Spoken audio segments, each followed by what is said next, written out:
Deputado Anderson.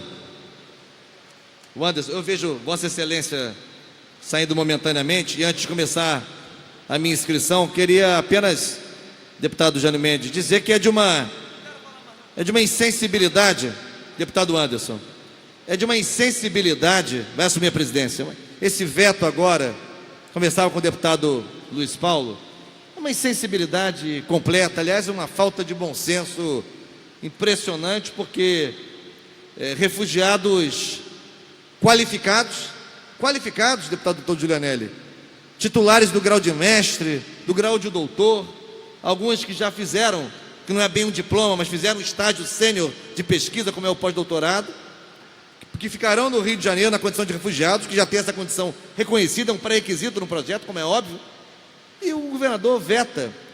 Evidentemente que é preciso, se esse veto não for derrubado pelo plenário, preciso conversar com os reitores das universidades estaduais.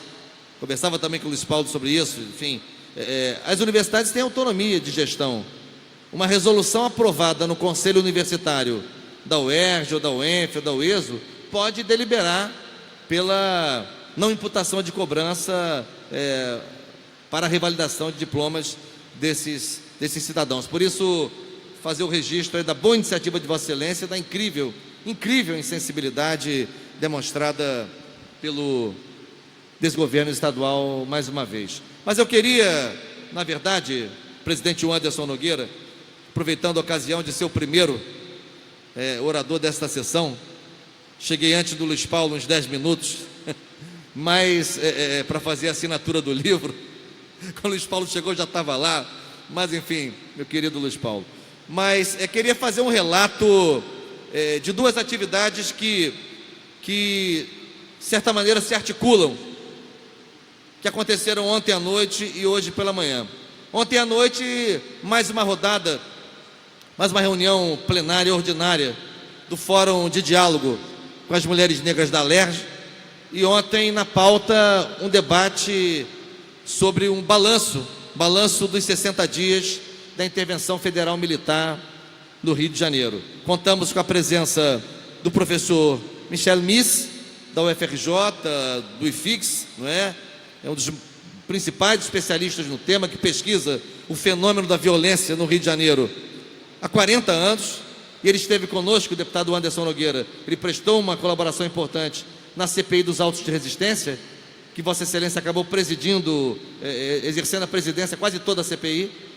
Então, Michel Miss esteve conosco também a defensora Lívia Cáceres, defensora pública do Estado, e coordena o NUCORA, que é o Núcleo de Combate às Desigualdades Raciais da Defensoria Pública do Estado. Foi um excelente debate, se estendeu até quase 8 horas da noite, agradecendo aos servidores que lá ficaram ainda para garantir a sonorização da atividade, tendo em vista que nós estamos vivendo também esta limitação, doutor Giulianelli, de não realizarmos atividades noturnas no Parlamento Estadual. Isso também é uma limitação, porque muitos segmentos, muitos cidadãos, muitos trabalhadores não podem participar de debates, a não ser no turno da noite, quando não estão mais em seus expedientes de trabalho, que mais comumente são durante o dia, de manhã, de tarde, enfim.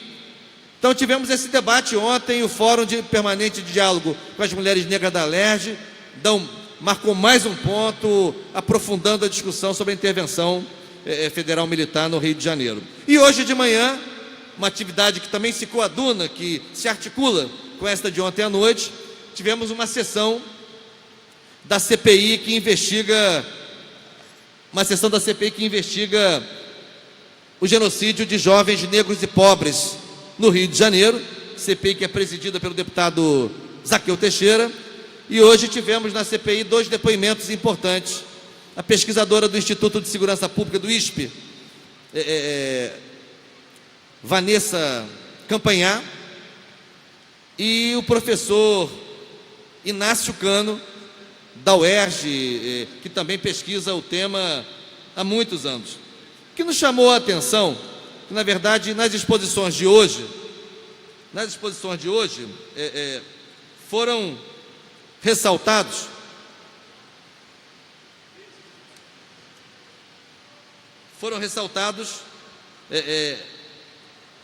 as 4 modalidades da letalidade violenta, não é?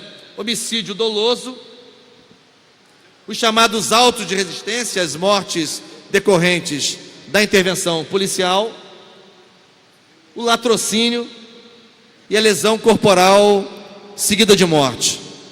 Em relação aos autos de resistência, é importante fazer aqui uma observação, que a nomenclatura foi alterada em função de uma decisão tomada pelo Conselho Nacional, que reúne os chefes de polícia civil, que decidiu alterar a denominação anterior, deputado Jânio Mendes, de morte decorrente da intervenção policial, para morte decorrente de oposição à intervenção policial.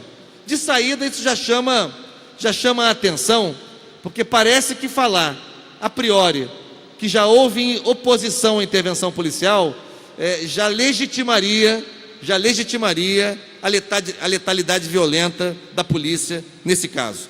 Isso é já uma questão importante, que é uma denominação que já induz a uma interpretação do fato. Enfim, de qualquer maneira, ao analisar essas 4 modalidades de letalidade violenta, os números são evidentes. No pico dos indicadores de vítimas dessas modalidades, nós encontramos, em geral, na maior parte dos casos, percentuais muito avançados, homens negros e homens negros jovens, se a gente trabalha com o conceito de juventude de 18 a 29 anos. Particularmente algumas delas, como no caso do homicídio doloso, da lesão corporal seguida de morte, aparece e nos autos de resistência aparece com ênfase homens negros na faixa de 18, 19 e 20 anos. O professor Inácio Cano, complementando a apresentação da pesquisadora do ISP, mencionou que, na verdade, há 5 importantes variáveis que afetam, que intervêm, variáveis intervenientes nesse fenômeno. E a CPI já trabalha com 3. A CPI trabalha com um corte etário, que está investigando a morte de jovens, portanto tem um corte etário.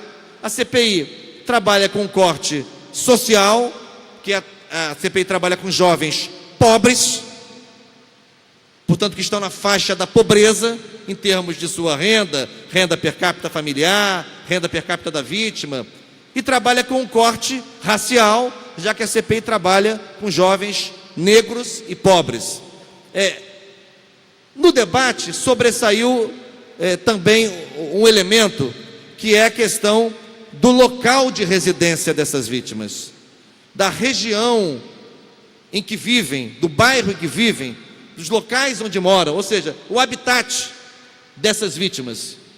E isso também parece ser uma variável central para que a gente possa compreender o fenômeno da morte da juventude popular negra no Rio de Janeiro. Então, é preciso fazer cortes também em relação aos locais de residência, sobremodo no eixo da Baixada Fluminense e na cidade do Rio de Janeiro, nas favelas situadas na zona norte e na zona oeste da cidade.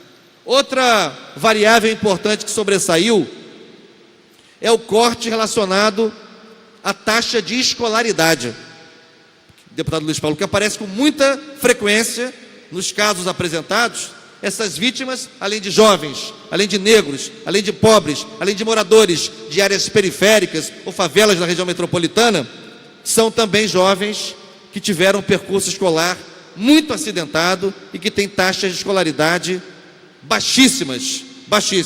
Portanto, aqui nós temos uma clara evidência de que o enfrentamento à violência de maneira efetiva só pode se dar com êxito a partir da confluência de várias políticas de habitação popular, que tem o problema da variável do local de moradia dessas vítimas, políticas relacionadas à inclusão educacional, políticas relacionadas à promoção da igualdade racial, políticas relacionadas à geração de trabalho, emprego e renda, e a política de transferência de renda quando houver casos extremos de pobreza e miséria, e também políticas relacionadas a perspectivas para a juventude, perspectivas na área da cultura, do esporte, da educação, já falei, da formação profissional.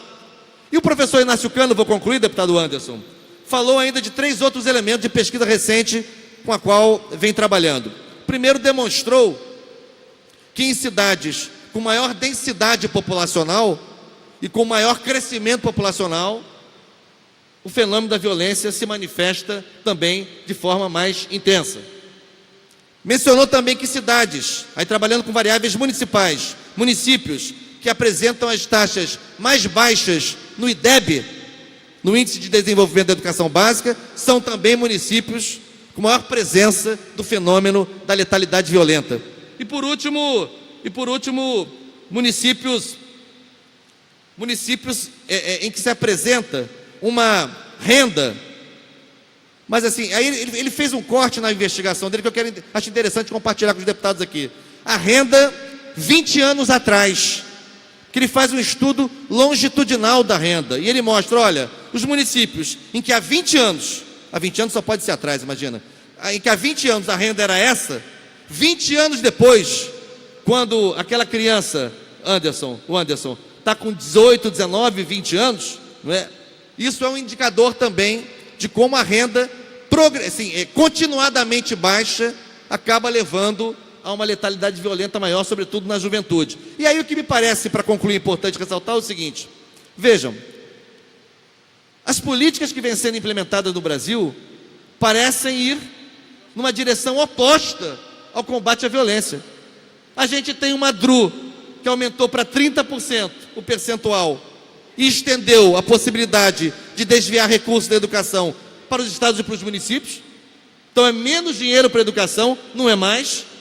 Nós temos uma outra emenda constitucional que congelou por 20 anos os investimentos em políticas sociais, atinge a educação, atinge a saúde, atinge todo o tripé da Seguridade Social.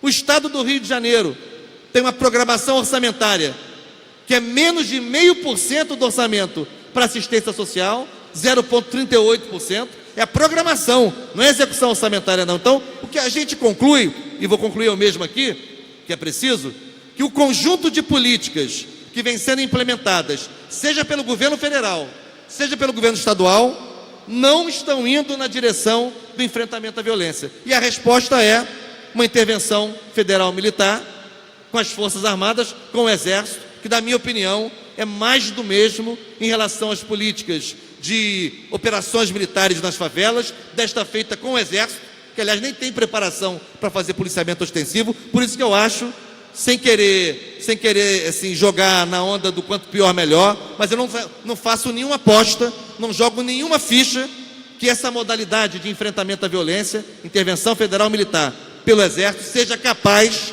de enfrentar na raiz, estruturalmente, as causas da violência sistemática que atinge jovens, negros e pobres do Rio de Janeiro. Muito obrigado, senhor presidente.